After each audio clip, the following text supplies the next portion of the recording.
अपने को प्रभु की प्राप्ति के लिए जो भेंट देनी है वो यही देनी है। ये 3 बातें देख लो। कोई भी बात बोलने के पहले हृदय में विचार कर लीजिए कि वाणी को अपने लोगों ने शासन से बिल्कुल मुक्त कर दिया है। जो मन में आवे सो बोलो, जैसे मन में आवे वैसे बोलो।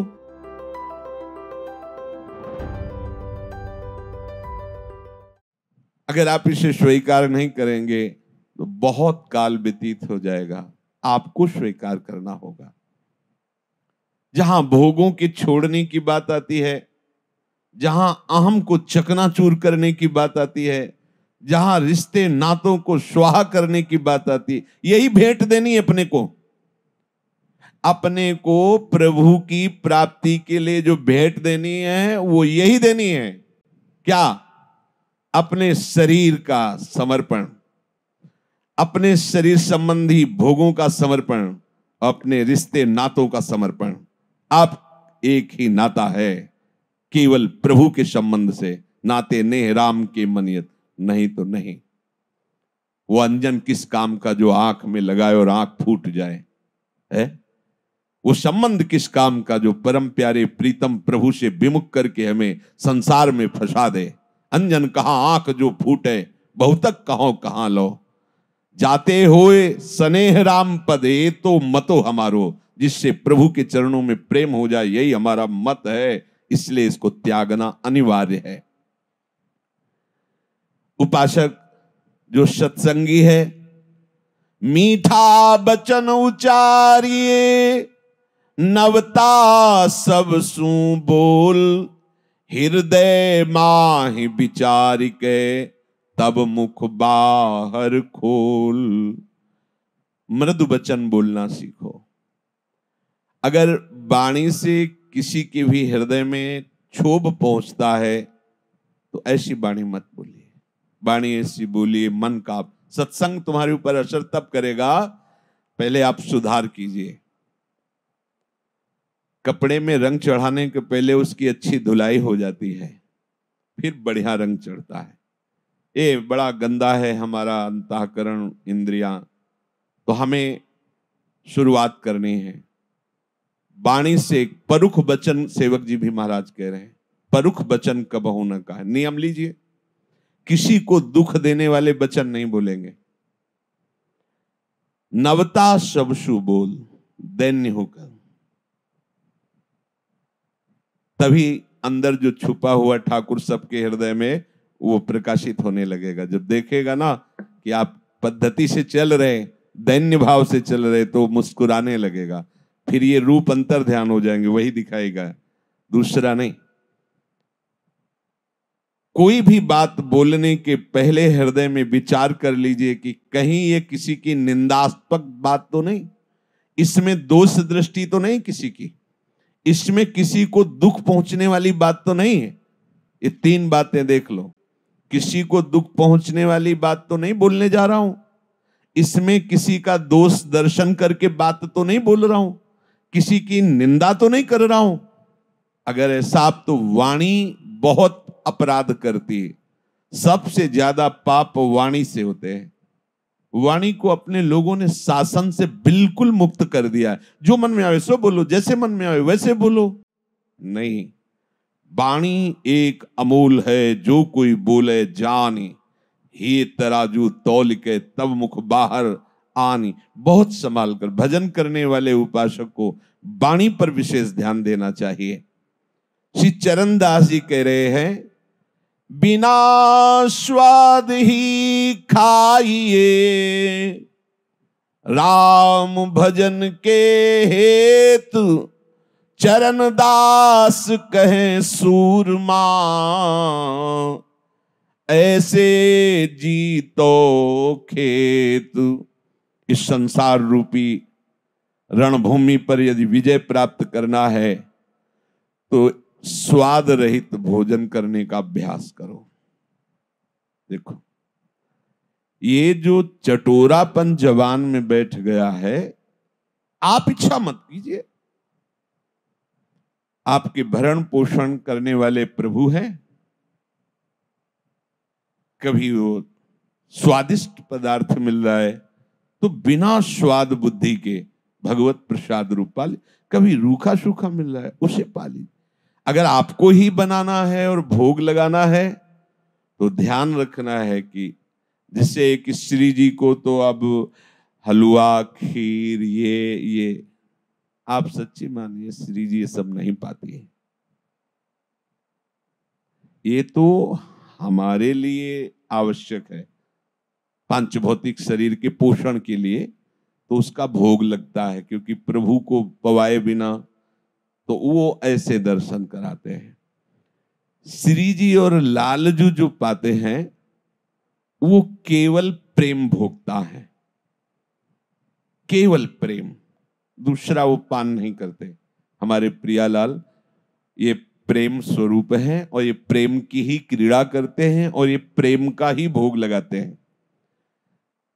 तो प्रेम तो जल से भी युक्त होकर के दिया जा सकता है। जो भी आप वो प्रेम से युक्त होकर दो, हमारे प्रभु पाएंगे। प्रभु पदार्थ नहीं पाते, प्रभु उसमें प्रेम जो उपासक का होता है वो प्रभु पाते हैं। ये बैठा लीजिए, ये भ्रम हटा दीजिए कि 56 प्रकार के भोग श्री जी को पवा के अधीन किया जा सकता है। फिर तो श्री जी अरबपतियों की ही होती, अपने गरीबों किंचनों की तो होती ही नहीं। लेकिन कहीं ऐसा नहीं पाया गया सिद्धांत। ये जो उत्तम उत्तम भोग वर्णन का है उसमें आपके जो उत्तम उत्तम भाव, आज प्रफुल्लित हो रहा है हृदय, आज श्री जी को खीर का भोग लगाएंगे, आज ये जो उसमें आपका आंतरिक भाव बन रहा है, तो अगर बाहर नहीं भी पदार्थ अर्पित किया और भाव बल गया तो श्री जी ने पा लिया। श्री जी पदार्थ भोगता नहीं है, ध्यान रखना। पदार्थ भोगता देहाभिमानी जीव होता है। इसीलिए बिना अधिकार के प्रेम रंग की बात नहीं बताई जाती कि ये देहाभिमानी जीव कहीं प्रिया प्रीतम की प्रेम रस क्रीड़ा को देह क्रीड़ा न समझ ले कि भाई जैसे लोकवत ऐसे नहीं। श्री जी और लालजू ये प्रेम के खिलौना दो खेलत हैं प्रेम खेल। अब तुम काम खेल खेलने वाले, काम का आसक्ति पूर्वक सेवन करने वाले प्रेम खेल की बात ही नहीं जान सकते, क्योंकि वो सूक्ष्मतरम अनुभव स्वरूपम। शुरुआत कीजिए, ये भाव हटाइए कि श्री जी को रोज हलवा पूरी ये सब पवाना है। अगर आपको ऐसा ही भाव दृढ़ है तो पवा के बांटना है, पवा के थोड़ा किनका लेके बांटना है, फिर बनाओ। ज्यादा स्वादिष्ट नहीं पदार्थ से दाल दिखा के और पा लीजिए। ये जब तक तुम गरिष्ठ पदार्थ पाते रहोगे, मान लीजिए, बात मान लीजिए, देख लीजिए आप। एक बार झाड़ू मंडल के बलराम दास जी महाराज, बिल्कुल यमुना के पावन पुलिन पे ही बना हुआ है, इस साइड में रास मंडल के पास ही, वैसे वृक्ष के नीचे बैठे हुए थे। तो माताएं बहनें यमुना अवगाहन कर, तो वस्त्र आदि, ये नियम है कि यदि आप यमुना के तट पर बैठे हैं तो दृष्टि संभालिए, क्योंकि स्नान के बाद वस्त्र आदि शरीर में, तो अगर हमारी अचानक दृष्टि जाती है तो प्रणाम मुद्रा होकर दोबारा उधर दृष्टि न जाए। अगर दोबारा दृष्टि गई तो फिर आपका मन मलिन होने लगेगा और वो अपराध माना जाएगा। तो आप तो भगवत प्राप्त महापुरुष झाड़ू मंडल के बलराम दास जी महाराज, दृष्टि गई तो काम जागृत हो गया। अरे वृद्ध मूर्ति, निर्मल हृदय, हलचल पैदा हो गई। सब शिष्यों को बुलाया और कहा अब हम प्राण त्यागने की हमारी इच्छा हो गई। ये सब क्या हो रहा है? सब लोग घबरा गए, बोले नहीं नहीं, अब हम अपने शरीर में प्राण नहीं रख सकते। तो महाराज जी कारण तो बता दीजिए, क्या प्रभु का संकेत है या कोई? बोले नहीं, अपराध बन गया। क्या? कोई माई स्नान कर रही थी, उसके शरीर को देखकर हमारे मन में मलिनता आ गई। समझ गए? महाराज जी पहले वृंदावन की परिक्रमा लगाते हैं नाम कीर्तन करते हुए, फिर बाद में आप जैसा आदेश करेंगे, जैसा। हाँ हाँ, ये भी ठीक है। मृदंग ढोल के साथ भगवान नाम का उच्च स्वर से गान करते हुए परिक्रमा, एकदम जैसे नशा उतर गया हो, एकदम शांत, एकदम प्रसन्नता, एकदम बड़ी महिमा है धाम प्रदक्षिणा की। भक्ति के 64 अंगों में प्रदक्षिणा भी एक अंग है।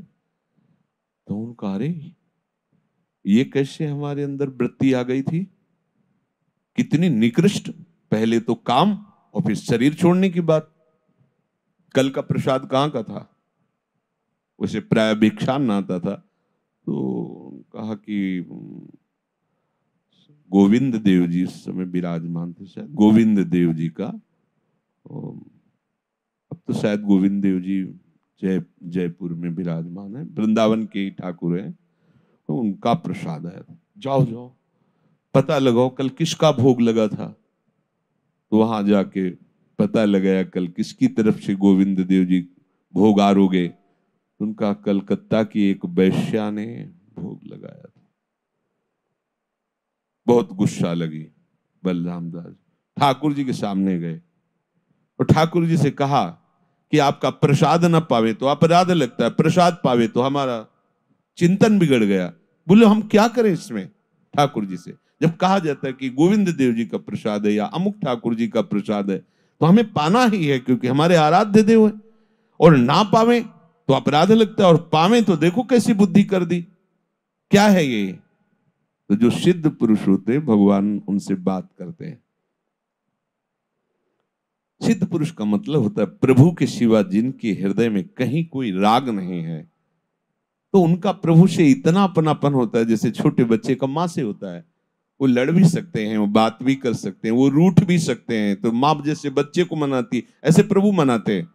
तो प्रभु ने कहा कि प्रसाद का मान रखने के लिए किनका ले लो और माधुकरी मांग के पाओ। हमने कब आदेश किया कि आप पूरा का पूरा सब, हाँ ये ठीक है। उन्होंने उसमें नियम लगाया अपने परिकर को कि ठाकुर जी का प्रसाद किनका और माधुकरी। ये बात ठाकुर जी के प्रसाद की लघुता के लिए नहीं कह रहे, उनको संपूर्ण चराचर जगत का यदि भाव देखो, वही आधार है, वही व्यवहार है और वही सम है और वही विषम है। पूरे चराचर जगत का वो, तो उनमें कोई फर्क पड़ने वाला है क्या? उनमें, लेकिन अपने में पड़ जाएगा क्योंकि एक सीमित शरीर है और ये तत्वों से, पंच तत्वों से बना हुआ है। इसमें जैसा जाएगा वैसा भाव प्रकाशित होगा। चाहे कोई भजन करके सिद्ध हो गया हो, पर प्रभु के समान व्यवहार नहीं कर सकता। प्रभु के समान हो सकता है, प्रभु और प्रभु के जनों में अभेद है, ये पक्की बात है, पर वो प्रभु के समान ऐश्वर्यवान नहीं हो सकता कि उसके कहने से सूर्य चलेगा, उसके भय से मृत्यु भयभीत होगी। ऐसा नहीं है। वो विराट रूप रख के संपूर्ण, ऐसा नहीं है।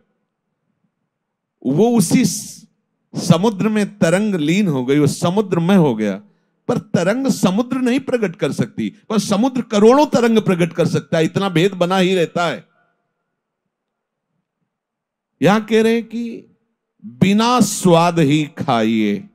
यदि सत्संग का रंग हृदय में चढ़ाना है तो बिना स्वाद, इस पर हम बहुत बार चर्चा करते हो, आप सुनते हैं पर असर नहीं होता। कहते आप ही तो बनवाते हैं और जो पवाते हैं वही पाते हैं। तो आपने ही तो संसार रचा है, वो आप ही मना कर रहे हैं, तो जो मना कर रहे हो मत पाइए, वो मत कीजिए। आपका ही तो रचा हुआ है पूरा संसार, आपका ही तो रचा है। अशुद्ध, अभक्ष, दुष्ट, ये सब उन्हीं का तो रचा हुआ है। तो उन्होंने ही तो आदेश किया है, ऐसा करो, ऐसा ना करो।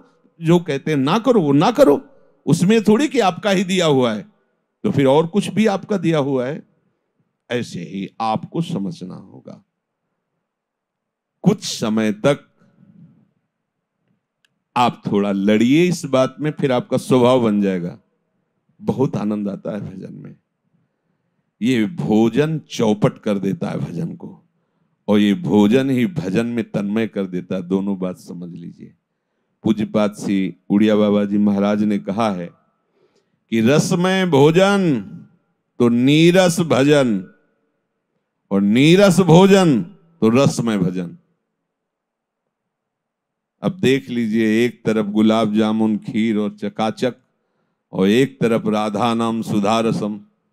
जिह्वा किधर ललचाएगी? गुलाब जामुन की तरफ। राधा नाम सुधा रसम का इसीलिए स्वाद नहीं मिल रहा, बिना स्वाद ही खाइए, पक्की बात है। अब इसको इस तरह में मत लीजिए कि वो निषेध करते हैं, उसका नकारात्मक भाव मत निकालना।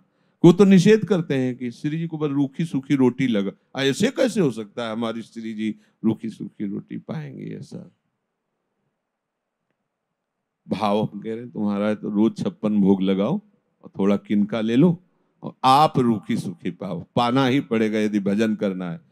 और अगर आपको ये है कि बढ़िया बाल भोग और राज भोग और शयन भोग, तो फिर और भी भोग हैं, इतने से ही काम नहीं चलेगा। और भोगों में उतरे तो फिर और भी भोग हैं जो नहीं चाहते, वो भी भोगने पड़ेंगे। आप समझ लो, अगर इस चक्र से मुक्त होना है, भोग और रोग से, भव रोग से और इस भोगों में सुख बुद्धि से, तो सबसे पहले वाणी और रसेंद्री 2 का सुधार कर लीजिए, सब सुधार हो जाएगा। ये जो अच्छा अच्छा पाने की, कुछ अच्छा नहीं है यार, कुछ अच्छा नहीं। यहाँ घाटी के नीचे सब माटी है, बस वो कुछ सेकंड का ऐसा है। संभालिए इसको। देखो, आज से भोजन में सुधार कीजिए। पर अगर हमारी बात पर आप श्रद्धा नहीं करेंगे तो अरे ठाकुर जी का प्रसाद, श्री जी का प्रसाद, मीरा जी तो जहर पी गई थी, ये तो खीर पूड़ी है। समझो, ये तो खीर पूड़ी है, ये तो गुलाब जामुन, और आप रोक रहे हो। मीरा जी ने जहर पी लिया था, वो जानता है अंतर्यामी। फिर किसी दिन ऐसा प्रसाद आएगा, बासी है क्या, खट्टा लग रहा है, यमुना जी को पवा दो, पधरा दो। हम सुना है ना, जय हो जय हो यमुना जी। वो देख रहे हैं ना, मीरा जी ने जहर पिया था, तुम 2 दिन का बासी प्रसाद नहीं, प्रसाद में कोई बासी होता है?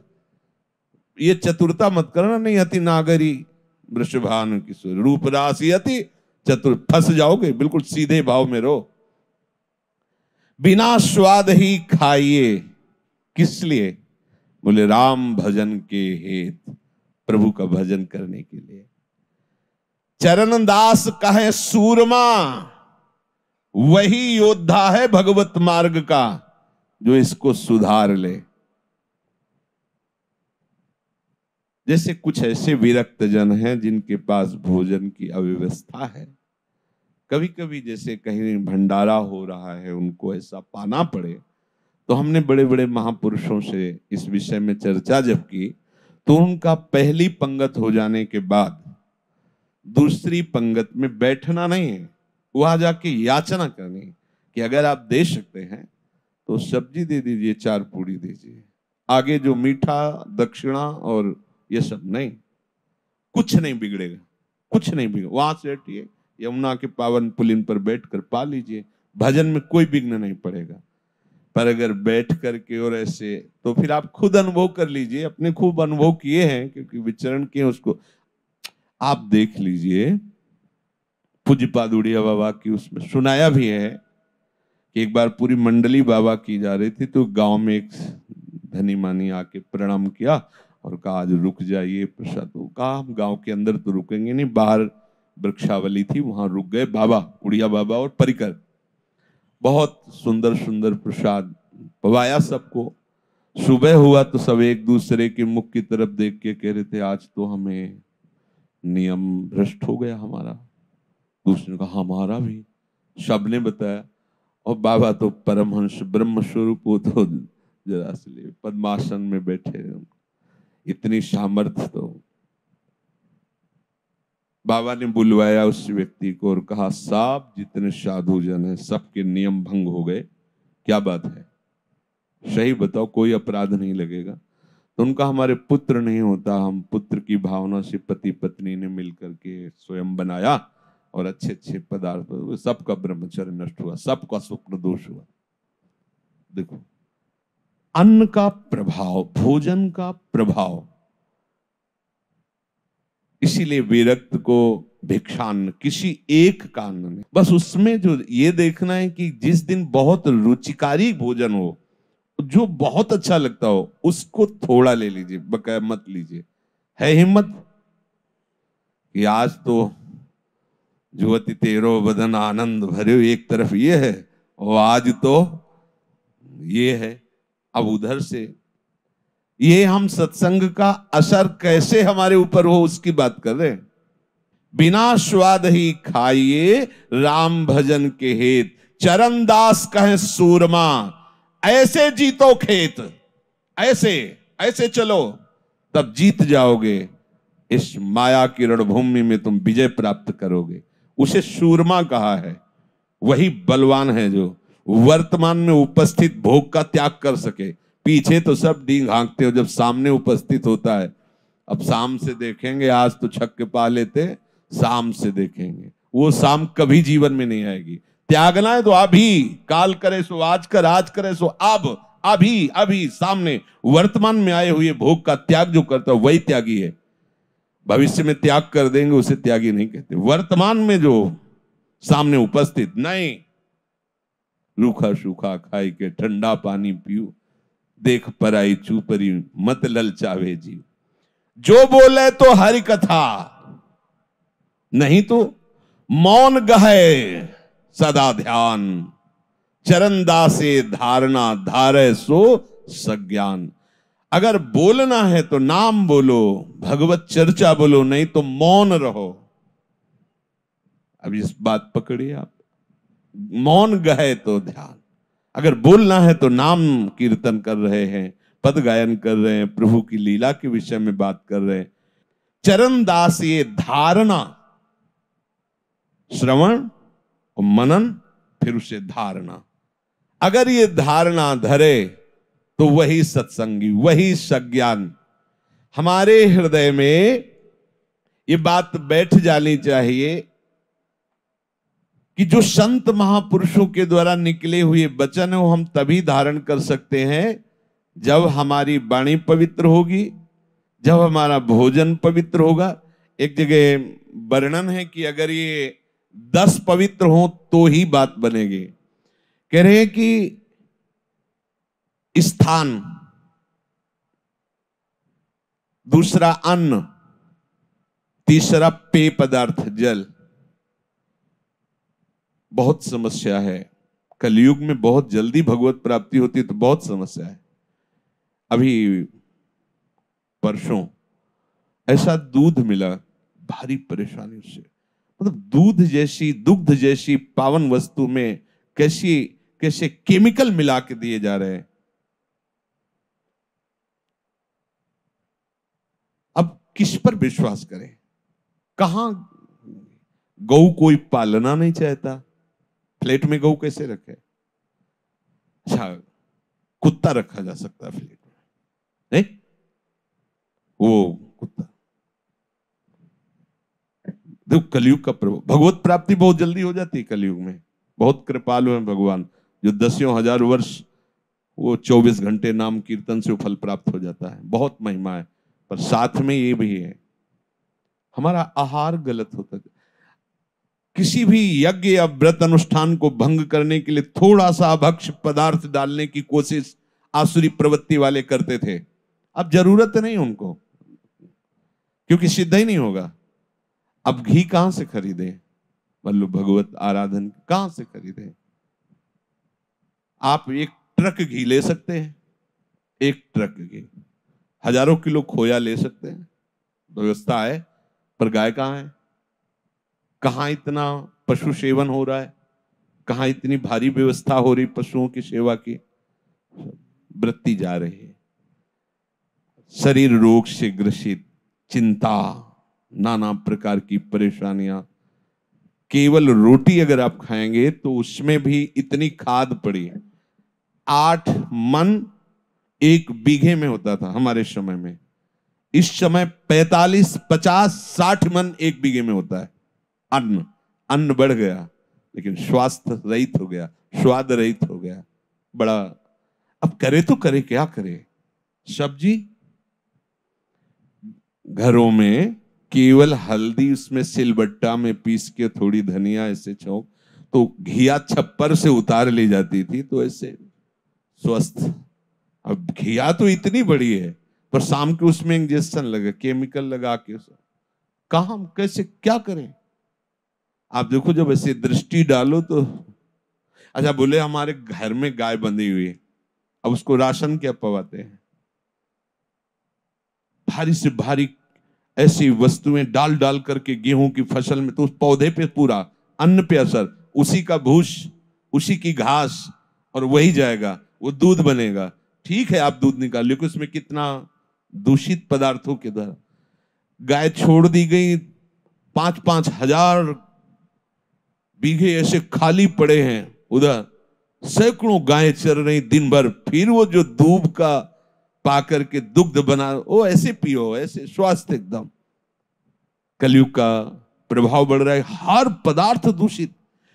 एक दूध को गंदे तरीके से बना करके पैसा लेने के लिए बेच रहा है, अपने बच्चे को मना करता है कि इसे मत छूना, वो वाला ले लेना, और वैसे ही सैकड़ों बच्चे पिएंगे। कैसी आसुरी प्रवृत्ति है कि उनके कोमल कोमल अंगों में उसका कितना कुप्रभाव पड़ेगा। वो जो बनाया गया, ये जो गंदे तरीके से खोया बनाया गया, घी बनाया गया, इसका क्या प्रभाव पड़ेगा। अब करे तो क्या करे, जीना पड़ेगा, उसी परिस्थिति में जीना। इसीलिए सबके शरीर अस्वस्थ हो रहे, सबकी बुद्धि विकृत हो रही, भोग वासनाएं बढ़ रही, क्योंकि वो उसकी स्थान, अन्न और जल। सबको लगता है वैज्ञानिक दृष्टि से कि कुएं का जल, लेकिन कुएं का जल इतना पौष्टिक होता है, स्वाभाविक जो स्रोत से धीरे धीरे धीरे आ रहा है, मशीन लगने पर उसका क्रम अलग हो जाता है। जो स्रोत से आता है, स्वाभाविक स्रोत से, उफान से, मीठा एकदम। गांव में बिजली नहीं होती थी, फ्रिज की जरूरत नहीं थी, कुएं से 2 बाल्टी डालो, रोम रोम खड़ा हो जाएगा, ठंडा हो जाएगा शरीर, इतना इतना सुंदर। वो मटकी में रखने की जरूरत नहीं, सीधे कुएं से लो, एकदम शीतल जल। और ठंडी के समय धुआं निकल रहा है एकदम। देखो कैसा प्रभाव बदलता चला जा रहा है। जल छोटी छोटी पैकेटों में लोगों को देखते हैं, ऐसे दांत से प्लास्टिक हटाए, क्या बुद्धि बनेगी। हमारी कैसी स्थिति होती चली जा रही है। प्रभु का चिंतन भजन छूट गया ना, धर्म कर्म छूट गए, तो प्रकृति ने अपनी सब वस्तुओं को छुपाना शुरू कर दिया। अब आप देख लीजिए, जल हमें शुद्ध मिलना मुश्किल हो गया है। अगर प्यास लगी, वृंदावन की परिक्रमा दे रहे हो तो 10 रुपया की एक बिसलरी की बोतल खरीदो। कहां, कैसे, क्या, कोई प्रमाण उसका नहीं, और पियो। या वो प्लास्टिक की 2 रुपया देके ऐसे फाड़ो मुंह से प्लास्टिक। स्थान, अन्न, जल और परिवार, जहां आप रह रहे हैं, और आपका आस पड़ोस, और आपका दृश्य, और आपका अध्ययन साहित्य, और आपका बोलना, और आपका कार्य आजीविका, और आपकी वृत्ति, यही आपको महात्मा बनाती है और दुरात्मा बनाती है। अगर ये 10 अपने भागवती के अनुकूल में हो तो सत्संग का बहुत जल्दी रंग चढ़ जाए। देखो आज इस श्लोक पे, व्याख्या पे ना जाके, जो उसको धारण करने के लिए बात कही उस पर ध्यान दो। यद्यपि अब कहा जाए कि शुद्ध भोजन करो, तो वो केवल कहने मात्र से है, क्योंकि जो उसकी मूल शुद्धता है वो धीरे धीरे अशुद्ध सब हो रहा है। पर हमारे पास एक ऐसी महामहिम शक्ति है जो भारी अशुद्धता को मिटाकर भी आपको महात्मा बना देगी। उसका नाम हमारी प्यारी जू का, प्यारे जू का जो नाम है आराध्य देव का, ये आपको परम पवित्र करेगा। पर इस नाम में रुचि हो सके, इसलिए ये जो हमने उस दिन बाजार की बात कही थी कि नहीं पाना, उसका कारण है आप लोग जिह्वा के स्वाद के कारण उसे नहीं देख पाते। कभी कोई ऐसी सामग्री जैसे, तो उसको जब देखते हैं तो उसमें ना तो भजन के परमाणु कहीं मिल पाएंगे और ना आपका शरीर स्वस्थ रह पाएगा। जैसे आप सरसों का तेल पेर करके फिर आप सेवा में लगाए तो कुछ तो शुद्ध हुआ ना। अब वो कौन से तेल में पकी, वो कितनी बार उसमें कितनी सामग्री पक चुकी है, उसका क्या स्वरूप है। कम से कम उपासना में हमको ऐसा सरल सात्विक आहार चाहिए जिससे हमारे अंगों में बोझा ना पड़े, चर्बी ना बनने पावे, प्रमाद ना आने पावे। सत्संग में बैठे सो जाते हैं। सत्संग में परसों किसी से पूछा था, सत्संग सुना? बोले थोड़ा सुना, वो भी आपने कह दिया था सोना नहीं, प्रारंभ में ही तो थोड़ा तो सुना, इसके बाद तो फिर सो गए। बढ़िया है, नहा धो के 4:30 बजे आए, कूलर चल रहे, पंखा चल रहे, घंटा 1.5 घंटा तो अच्छी नींद आ ही जाएगी, भागवतिक वातावरण। बाद में मिला क्या आपको? तो ये क्या, ये क्यों हो रहा है? क्योंकि हमारी जो जीवनी शक्ति वो क्षीण होती चली जा रही है। इसलिए भाई एक खान पान की सामग्री, वो यद्यपि तो कहना ही एक असफलता है, क्योंकि हम कैसे कहें कि आप दूध सही लीजिए, घी सही लीजिए, सब्जी अधिक लीजिए, दाल, मूंग की दाल को पानी में डाल के धो तो उसमें हरापन छूटता है। बलिहारी कलयुग की मूंग की दाल को भी रंग दिया गया, उसको भी रंगा जा रहा है। अगर धोए ना और ऐसे बनाए तो उसका रंग जाकर के, तो बहुत सावधानी। अब इस बार तो उद्धार हो ही जाना चाहिए, अगले जन्म के चक्कर में नहीं पड़ना। जो अगला समय आएगा, हमें लगता है कैसे जिएंगे लोग।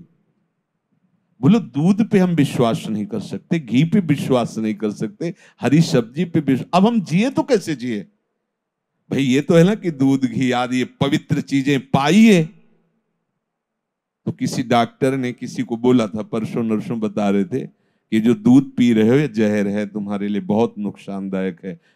सीधे गाय से ऐसे कहाँ गाय, कहाँ गाय तो गलियों में घूम रही 2-4 ऐसे बकैस। हाँ, कोशिश होगी कि लगभग लगभग एक मोहल्ले में अगर एक गाय नहीं होगी तो 10 कुत्ता तो होंगी, गली वाले नहीं, घर वाले नहला धुला के वो ऐसा गाय नहीं रखी जा सकती। तो बहुत समय विपरीत, इसी जन्म में भगवत प्राप्ति हो जानी चाहिए। अब अगला जन्म कलिकाल में जो होगा वो भजन विहीन, आप करना भी चाहें तो आपको सहयोग नहीं मिलेगा। देखो समय तो ज्यादा हो ही रहा है, पर हम अपने दिल की पीड़ा की बात बता रहे हैं। ऐसे संत भगवान अंतर ध्यान होते जा रहे हैं, जो भगवान में स्थित, जिन्होंने जीवन को प्रभु के चरणों में समर्पित कर दिया। बहुत घाटा, बहुत बड़ा घाटा होना शुरू हुआ कलयुग में कि ये क्षेत्र है, गढ़ है, ये महापुरुषों का गढ़ है ब्रजभूमि। धीरे धीरे धीरे धीरे जो महान वैराग्य और अनुराग के पथिक, धीरे धीरे अंतर ध्यान होता चला जा रहा है। अब आप देखो कैसी आधुनिकता से हम जकड़े जा रहे हैं, जहां एक क्षण भी हमारी वृत्ति प्रभु से अलग ना हो, वहां कुन कुन कुन कुन करता हुआ मोबाइल छाती में ही टंगा है। दूर नहीं, हृदय, हृदय देश में जहां ठाकुर जी की छवि रखी जाती थी, स्मार्ट मोबाइल टंगा है। कपड़ा हटा के देखो तो यही टंगा मिलेगा। ऐसे कितना हम बदलते चले जा रहे हैं, कितना हम विक्षेप को स्वीकार करते चले जा रहे हैं। भजन मार्ग में विक्षेप को स्वीकार कर, सिरहाने रखा है, नाम का चिंतन कैसे करोगे? कुन मैसेज आया, किसका मैसेज आया? नहीं तो कंपनी का। फिर चित्तवृत्ति कैसे समेट पाओगे? चित्तवृत्ति का निरोध करके नाम में और रूप में तन्मय कैसे कर पाओ? अगले जन्म के चक्कर में मत पड़ना। इतनी परेशानियां शरीर में हो जाएंगी कि तुम रामकृष्ण हरि की बात सुनने लायक ही नहीं रहोगे। अभी तो उठ के आ जाते हो 4:30 बजे, शरीर ही अस्वस्थ रहेगा खान पान नहीं से। 30-35 की अवस्था, दिल वो हार्ट अटैक कहते हैं। कैसे यार, ऐसा कैसे हो सकता है?